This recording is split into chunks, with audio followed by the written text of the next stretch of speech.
Welcome back to Not So Grand Garage. Tonight I'm out in the shop working on the little Suzuki yet again. And apparently I lied to you. And I'll explain that here in just a minute. So let's get into it.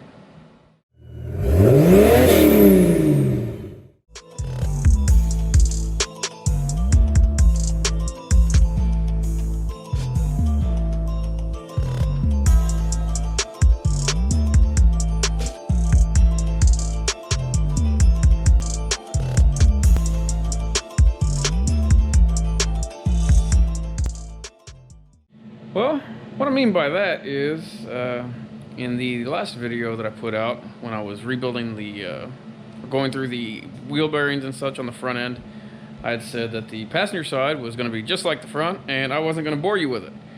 Well, that was until I went to look at the passenger side. And when I got it up in the air, it had a little bit of play, up and down, and I figured it was just a wheel bearing issue. So when I pulled it apart, one of the bearings looked rough, so I went on and got wheel bearings for it, but started putting it back together and that play didn't go away. That's because it was coming from the kingpins. So with that said, we get to tear the whole front end back apart and we're going to rebuild the kingpins now. So I got a parts kit from Suzuki Parts USA. They're not a sponsor, it's just where I got it. Kit was about $100, a little more maybe. Come with OEM bearings for top and bottom of both sides. Looks like aftermarket seals and shims, aftermarket kingpins. But yeah, they do have several kits for this job. They've got kits that have all the wheel bearings. They've got kits that have inner differential bearings and everything to rebuild pretty well anything on this thing. And they're fairly close by, so shipping time wasn't bad for me. So if you're looking for stuff for your Suzuki, you might check them out too. But anyways, we are going to get back over here, tear this side apart. You can see I've got the hub back together, sort of. So I'm going to get it up in the air and start tearing it apart and see how much of a pain this is going to be. So we've got the brakes and everything pulled back off of it, back down to this point. Now we need to go further. So these 4 bolts here, they are 14 millimeter. Pull them out and drop the dust shield.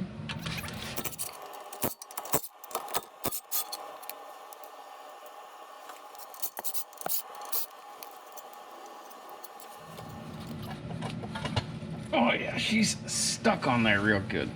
So let me find a way to manipulate this out of the way. So the caliper mount and the dust shield are now out of the way. So next up is which I'm going to try to leave the steering and everything hooked up for now because I don't want to mess with that. But next up will be the 4 bolts on the top kingpin and the 4 bolts on the lower kingpin. Those pins should pull out and let the knuckle come off. So with the bolts out, top and bottom, take you a nice chisel. Just catch the edge. The shape of this is slightly tapered, so it doesn't take much. Just catch on the edge and lightly tap upwards on the top one, downwards on the bottom one, and they will come out as long as they're not seized into place. But as you can see, this comes out. And if you notice, if you look real close, there's going to be, it's right here. There is a shim on the bottom side of this. You want to keep these where they're supposed to be. Now, the kit that we got came with new shims already. So I'm not 100% sure yet if I'm going to use those or reuse the old ones. But typically what you're supposed to do is put the shims, once you get everything set back up, either put the old shims in or put new shims in. Without any of the seals in place, you would, and the steering disconnected, you would see how much force it takes to rotate the knuckle on the kingpins and adjust with your shims that bearing preload. It's going to give you the best life, or the longest life, out of the bearings. Does everyone do it that way? Does everybody actually do that pull test? Probably not. Most people just go by feel, I would say. So yeah, anyways, we're gonna finish tearing this apart and see what we've got to work with. I believe there's some bolts here on the back side as well that I need to take out before dropping this off, because it holds the seal and everything on the back side of the ball. But yeah, we'll keep going. Got the bolts out of the rear seal retainer. Sit down there. A 10mm head. So just so you know, now the kingpins should come up and out, which should let the knuckle drop on off. Well, the knuckle came pretty well straight off. Here we have it, which it is packed full of nasty grease and new grease, which is kind of interesting. As you can see, the axle shaft there has got what looks like fairly new grease crammed in it, packed all around it, but also has old grease all around it as well. And this bearing, this is the upper bearing, it does not turn smoothly. The bottom bearing was pretty well seized. It turns now, but I had to force it, and it is caked full of some nastiness. So with that said, I'm going to clean this up the best I can. I will go on and pull these axle shafts all the way out, because I'm going to put new races in, new bearings in, and before I put any seals or anything on, I'm going to set everything up, probably put the new shims in, new kingpins, get everything tight, and see how everything feels before going any further. See if we need to adjust that bearing preload or not. But yeah, it's pretty simple to get it apart. Probably from start to finish, including tearing apart the brakes and the wheel bearings, which was partially apart already. Probably 20 minutes or so to get to this point. Not too bad, really. So yeah, axle shaft can come all the way out. I'm going to set it aside because I do not want to get any dirt and nastiness in the back side of the socket. I may try, I'm going to give us a good look over and see what kind of shape these are in.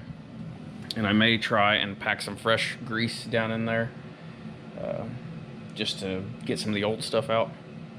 Don't know if that's necessary or not, but while we're here. But yeah, we'll keep going. Go on and, whew, yeah, there you go. I'd say it's had some water in it. The race is not smooth at all. But yeah, we'll knock the races out, put new races in, and get everything cleaned up, get it going back together. So we've got it mostly cleaned up. Now I'm going to try to get these races knocked out. I've got a 34mm driver that sits just inside the pocket and is catching the lip of the race. So hopefully it'll be enough to be able to knock this race out from the top side. I'll do the same with the upper, knock it out from the inside. As far as getting them seated back into place, there's a lip these sit down on. So yeah, let's see how this works.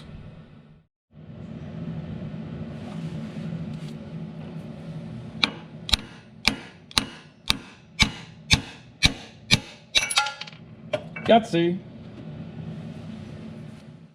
So got the upper and lower races driven out, which if they were down here, and they're not in good shape, to say the least. But yeah, this driver set that I picked it up on Amazon, fairly cheap, and I'd been needing one for quite a while. Figured it's kind of hard to screw up a driver set, so picked it up, and so far I've been really happy with it. So if you're interested in that, I'll drop the link in the description of the video. But anyways, now we're going to go on and drive in the new races, which, as you can see, there's a lip right here where the race seats. Same goes for the bottom. So that sets the depth. You don't have to worry about driving the race in too far or anything like that. And then we will we'll get our new seals and everything put in place and get the new bearings ready and get it all put back together. So we got our digital fish scale hook on here, and we'll get an idea of our preload on the bearings. 2 pounds 3 ounces, which is right in spec. Well, we got the new kingpins in with I went on and used the new shims, and everything's moving freely. Bearing preload is in spec, so we are good to go. All that I've got left to do is to button up the backside seals, which you need to put the seal and the gasket here on before the knuckle goes on. You know, otherwise you won't be able to get it all over the knuckle. But yeah, all that's left is to pretty well put it back together how it came apart, which you'll use. There was sealant on these surfaces, so I will probably go back and put sealant on them. Not sure if it's necessary, but it was there before. I'm going to do it as it goes back together. But pretty straightforward, not too bad. Half hour, 45 minutes per side, thereabouts. So yeah, just take your time and get everything set right, and you shouldn't have any problems. And now, as you can tell, we have no more movement, whereas before I could actually grab a hold of this and had a little bit of play this way in the pins. Same goes for this direction. All that slop is gone, so that should take care of us. So now we're ready to put the seals and everything back in. So this piece here, you've got 2 of these, which this all came new with the kit. It goes like this. So this lip goes inward towards the hub, then your green seal, then your felt, and then these outer pieces here. Now this kind of tricked me up a little bit, but the close holes go top and bottom. So you'll have one like this and one like this, whereas these pieces go on the sides, if that makes sense. So they're out north, south, east, west, basically. I'm gonna go on and finish wrapping this up and call it a night. So I'll let you guys go here. If you got any comments, questions, complaints, drop them in the comment section below. I try to stay on top of answering those questions and responding to comments as best I can. If you want to support the channel, I believe I'm going to take down the super thanks, because I had someone use that and YouTube takes a pretty good chunk of that, which I did not know. So yeah, I think they take 30% or so. So I'm going to remove that. So if you want to support the channel, just use the PayPal account that's listed, which we have had several people do, and we greatly appreciate it. It helps us keep providing content, keep doing stuff out in the oil shed that I wouldn't be able to do otherwise. So yeah, hit that like button if you would. It helps us out. And if you haven't already, please subscribe. We appreciate you watching.